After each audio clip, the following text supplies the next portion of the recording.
Hello everyone, Punisher Knight here again with another pack attack video, or well, this one's more of a mail call attack video, as you can see here. It's a little hard to find booster packs in stores, seeing as I never even see anything stocked ever anymore. It seems like the second it does get stocked, someone just sweeps in and empties the whole shelf into their buggy. Which I've actually seen happen a couple times now, and it's a little frustrating, to be honest. So I ordered some things online, as you can see here. Got a lot to edit out, make sure don't dox myself accidentally. But this is me recording the audio after recording the video. Something happened with my audio, it got all kind of messed up, so having to go back over it again. Which, I don't know, gives me some foresight on what's happening better, but also there's a couple of exciting and disappointing moments that won't be as emotional, I guess. Like this, for instance. When I ordered this, it was supposed to either be Reshiram or Zarude on the cover, and I was really hoping for that Zarude, and instead I got Manaphy with Inteleon, which I've talked about on the channel before. Teleon's actually like my least favorite starter ever, which I know is a lot to say, but it just didn't do it for me. I guess I'm not that big of a James Bond fan, or I don't know, it just didn't do it for me. I do like the container itself, the repeating pattern and everything, and the color scheme looks really awesome. Pretty cool coin. It's not one I had already. I have a habit of keep getting Shyman, which Shyman's alright, but there's only so many Shyman coins you need. Thought this little info card that comes with these is pretty cool. Wanted to show it off for a moment. Also was very excited that it was Shining Fates packs inside the tin. I was kind of expecting something a little less exciting, so that was definitely a hype moment for me. Also want to take a moment just to say that this is probably going to be the last pack attack I have for a good bit. I'm not going to be doing them regularly anymore. Anytime there's like a special new series that comes out or something, I will probably do one, but just to get what you see in this video, I kind of had to hold on to things for quite a while. But look at this beauty. It's a shiny hollow Frostmoth, which is really awesome Pokemon, and to get a shiny version was really exciting. That's my first shiny card. Lots of hollows, but no shinies. And I know there's rare shinies, but that one was, I thought, a really cool one to start off with. And as always, giving away the codes I open, as well as I had some codes I received that I had a nice little stack of, so including those randomly throughout the video as well. Whoever gets all those, I hope you enjoy them. Ideally, it'd be cool if multiple people get to redeem them, but I understand with the way things work, typically the first person to come across the video is probably going to pause it and get all the codes that they can. No hard feelings on that either. But let's see what we got in the second pack. I do like the art style of the Shining Fates. I wish I could get more of them, but they're just the rarest series I've come across. I think I found one box in the wild, or that's what I call finding it in the store, and I opened it in a previous pack attack. Didn't get anything as cool as that shiny Frostmoth, but Yanmega is not a bad Pokemon to get, but he's not one of my favorites by any means.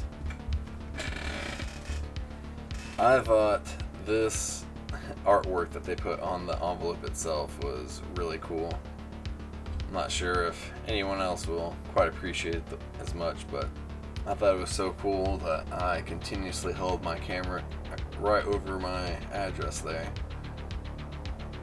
So you'll see Slowpoke popping up quite a bit to help keep me from being as easily doxxed. I'm sure I didn't do a perfect job, but oh well. In the future, I'll definitely remember to cut out the address before recording, like I did on that first package. It was definitely a lot easier to handle that on the front end than the back end for editing.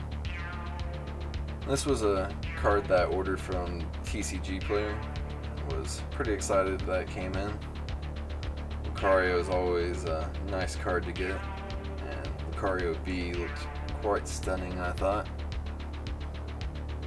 So, pretty pumped about that. And this next one was never mind, I thought I was going with that TCG envelope there. I'll save that for later, apparently. These I actually was lucky enough to find in the store, which I was very surprised. I, at this time, had been looking pretty much daily for packs at multiple stores, never finding any.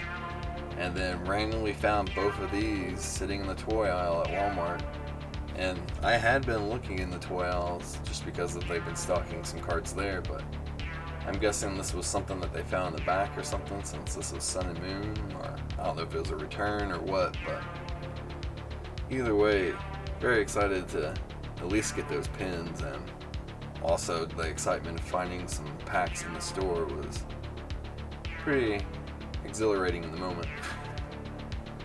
I don't know if that's a sad statement about the condition of my life, that finding cards is exhilarating, but I definitely acted like a little kid for a few seconds. Buzzwole. Wool. I don't know how you say it. I guess Buzzwole would be appropriate since he looks pretty swole. Pretty cool looking Ultra Beast from the Sun and Moon games. And just to explain the way I organize my cards when I'm opening them, I have my rares and holo pile, which eventually gets separated to rares that are holo and just rares. And then I have promo cards in a pile, cards that I think look really cool that I keep separate in this small little binder just for fun, and then everything else in its own pile.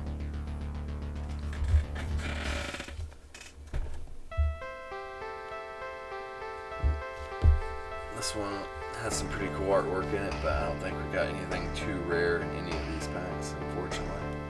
Just some solid people for some teams, but have to build a deck around them, I guess. While we're opening these, I'll talk about, I have some upcoming projects. One I'm most excited about is making a Scott Pilgrim video. It's going to be covering the movie, the comics, the games, differences between them, and some other things. As well as I'm excited that I have a friend who's very passionate about the movies and comics that will be making my music for it, so pretty excited about that whole project. I don't have too many of those enamel pins right there. I got some during the 20th anniversary 5 years ago, back when Pokemon cards were super easy to find. But outside of some of the 20th anniversary editions, these are really the only two I think that are official Pokemon enamel pins.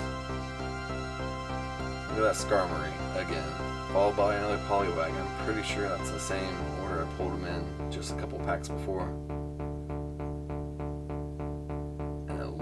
I don't know how to pronounce this one's name, but really cool artwork. I like the cards that have the full artwork, as well as that one in particular has texture to the full artwork, which I think is really cool.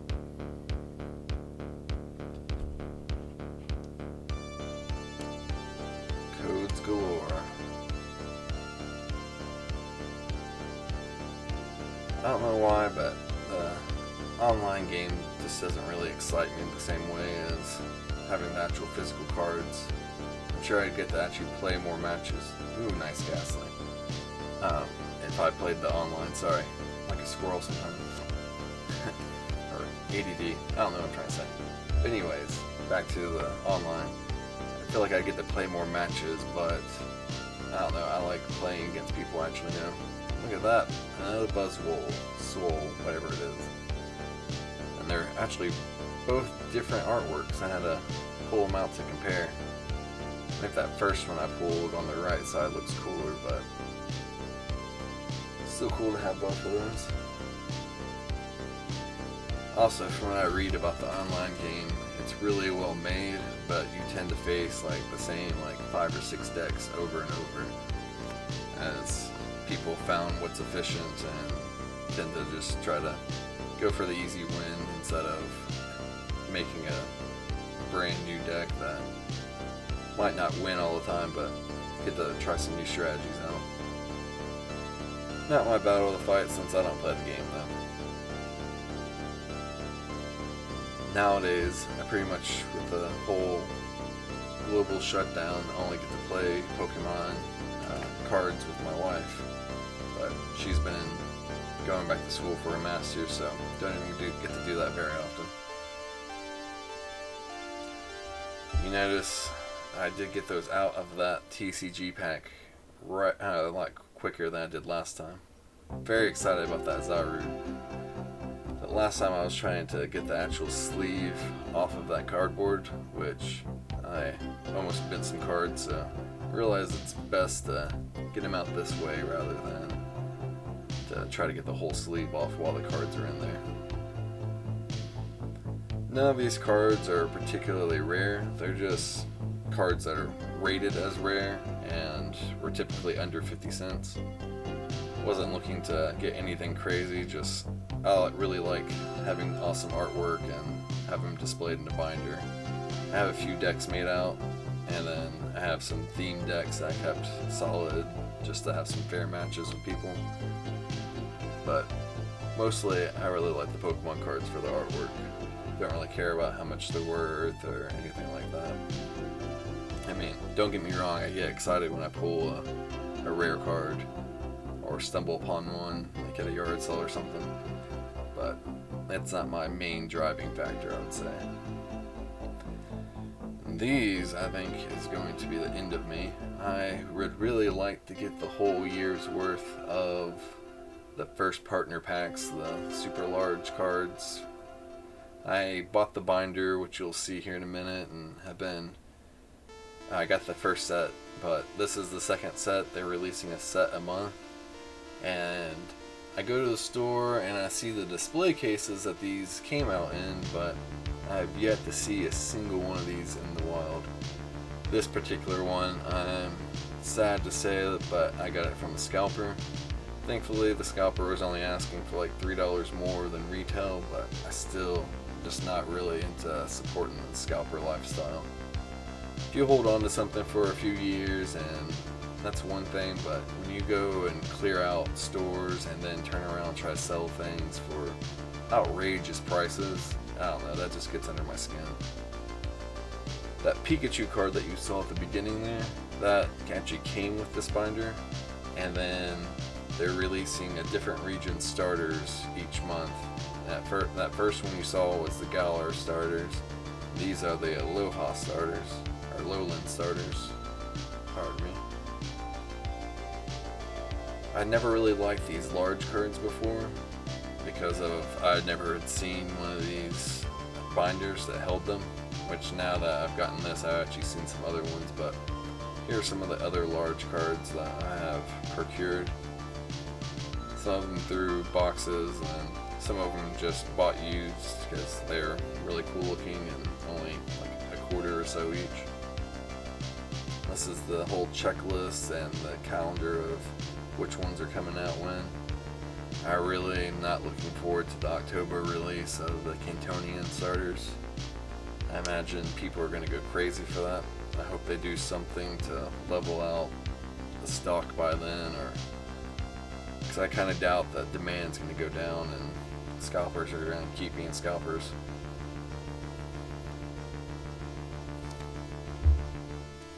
Used to just be something that I would see at Dollar Tree and things like that, Pokemon cards and galore. And when I first started opening them, my thought was I was going to show how to get the most Pokemon cards for the cheapest price, but now that you can pretty much never find them in stores and only can find them online at retail price or higher if it comes from a scalper, that whole idea kind of got scrapped out. Thinking about if I was to continue doing booster packs, it'd be more of how are you even able to find them? How do you find them cheap? But anyways, old man rambling over. I like the battle style packs a good bit too. I haven't got to use them in a deck yet, but a lot of the artwork's cool, and the abilities seem like if you use them the right way, they can add a whole new twist onto the game. I'm more of a rapid strike fan than the single strike. I did play through the DLC twice and got both versions, but still I like water style more than the dark style, and I also just in martial arts in general, when I watch movies, I like people like Ip Man that do all those crazy rapid punches that kind of just stun the opponent before taking them down. But I know that's a personal preference. This I actually got off of TCG Player 2 and got it for retail price. Only disappointing part was I don't care about the packs being slid over, but it has a Shaman coin in it, which I could build a whole Pogs deck out of Shaman coins at this point.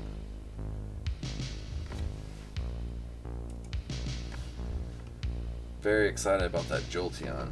I like the holographic work that it has on it. I'm not quite sure if the camera fully does it justice, but I really like the way they make it look electrifying.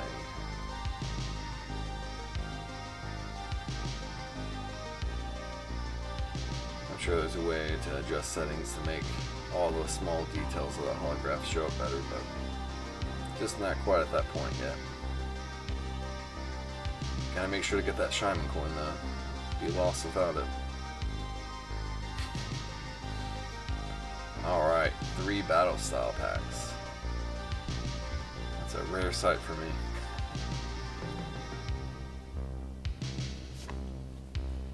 I don't think I get quite anything as rare as my previous battle style video, but there's still some good cards in there, and that Cubone looked quite awesome. Yamper, Reverse Hollow, and Stonejourner, which I believe I got 3 of in my original opening, so that makes Stonejourner number 4. Don't really know why, but I think that Grumpig artwork is awesome. It's kind of psychedelic, I guess, but really interesting.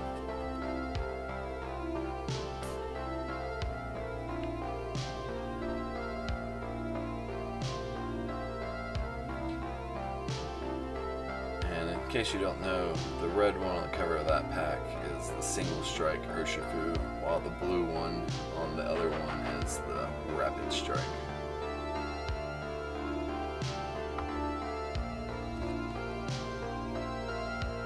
Nowadays, Murkrow pretty much makes me always think of how many I've caught in Pokemon Go.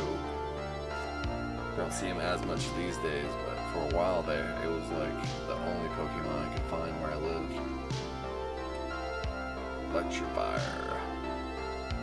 It's a beast of a Pokemon. It's pretty cool to have gotten Electabuzz as the first card, and then the rare to be his evolution. I remember when that first seeing the fact that he got an evolution in Gen 3 and how crazy that was. Liked him in the first game, but something felt missing, and the baby Pokemon introduced in the second gen wasn't what I felt was the missing piece, so it was cool to get that third stage. Spunk, it's a pretty cool artwork too. Marowak, not a bad rare to get.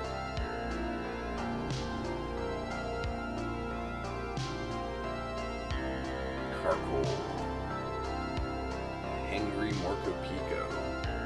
I thought that was a nice little interesting concept, and it was a cool Pikachu clone, I think. Some of the Pikachu clones in each generation are a little too close to Pikachu, so I thought that was a very nice, I guess, going away from what they usually do. Might not be a popular opinion, but I really enjoyed Sword and shield. Thought the story was pretty cool. I really liked a lot of the Pokemon that they introduced, and the open world feel was pretty cool. Although I understand it's a little frustrating at the beginning seeing Pokemon that you can't capture even though you can weaken them down to a certain point. Remember that very first Onix that you see in the wild fields? I had that frustration. Well, this last thing is, as you can see, not Pokemon. This is dueling decks for Magic. Got grass deck, or grass mana, or forest mana I should say, and island mana one. So me and my wife are going to, in another video, actually be playing these decks against each other. Pretty excited about that. She's going to be the water and I'll be grass. And as I said, I'm probably not going to have another pack attack video for quite a while, but I do have plenty of other content on the horizon, so do feel free to give me a subscribe and I will do my best to keep you entertained. If you see anything that you think needs improving or any kind of content you want to see, feel free to leave me a comment or find me on any of the social medias that I have listed, and I'd be happy to hear you out. I always like changing things up and continuing to improve. Well, until next time, have a great one.